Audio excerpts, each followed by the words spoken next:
Hi, my name is Oscar and welcome to My Name Matter Strength and Conditioning. Thank you guys for joining me. This is part 8 in our series of plantar fasciitis.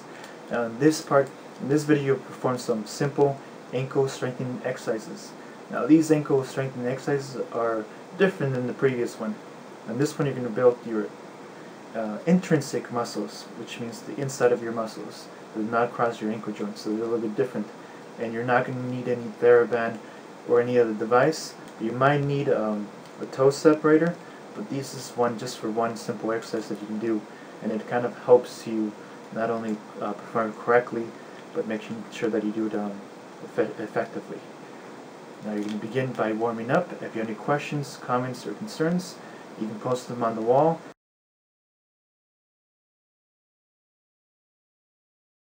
Alright, we're going to start by warming up your ankles. So you're going to go in the clockwise direction. To you, probably look counterclockwise, but make sure you go through the full range of motion unless it becomes painful. And remember, the reason why you want to warm up is just to get more blood supply.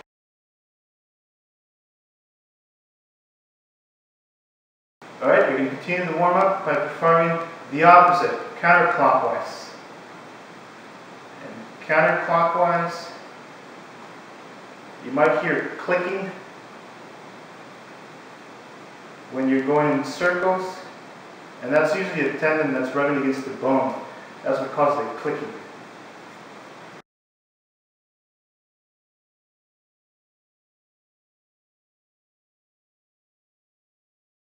You're going to start by raising your arch. Now you're going to perform this movement by distributing the weight to the outside of your feet.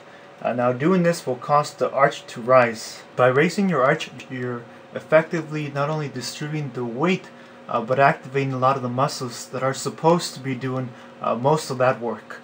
And a lot of the work gets done by the fascia, and it does work like a spring, which is why it can collapse and go back. But after so many repetitive stress, meaning walking or running or standing standing on your feet for a long period of time, it gets tired.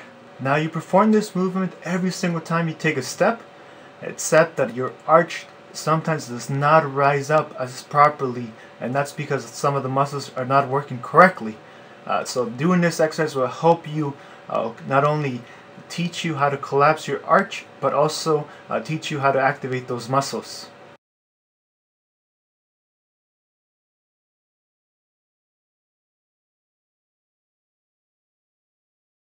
Start by placing your toe separators at the top of your toes. Once you have done this, you're going to extend your toes as high as you can, hold it for a second, and then go back down. 1, 2, 3. You don't need to have a toe separator, but it helps extending your toes and separating them from each other. But you can see how my arch is starting to develop. 4. So people who have plantar fasciitis, this is a good exercise because it helps develop this arch by engaging other muscles such as your toe extensors to be activated.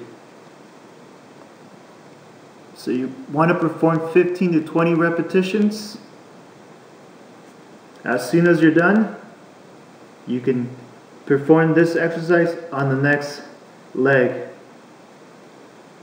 And you should feel it back over here. You can see all the tendons that are working back over here.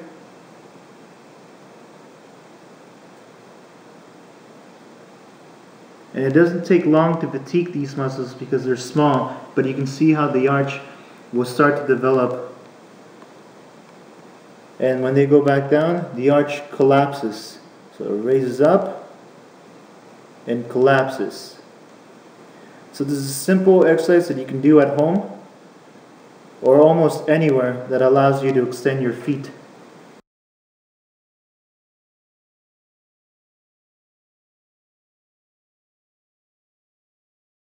You're going to start by contracting your toes and holding it for 5 to 10 seconds.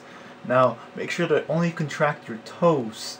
As you can see, when you contract your toes, you're going to develop an arch. And now notice the arch that you develop. That's your plantar fascia.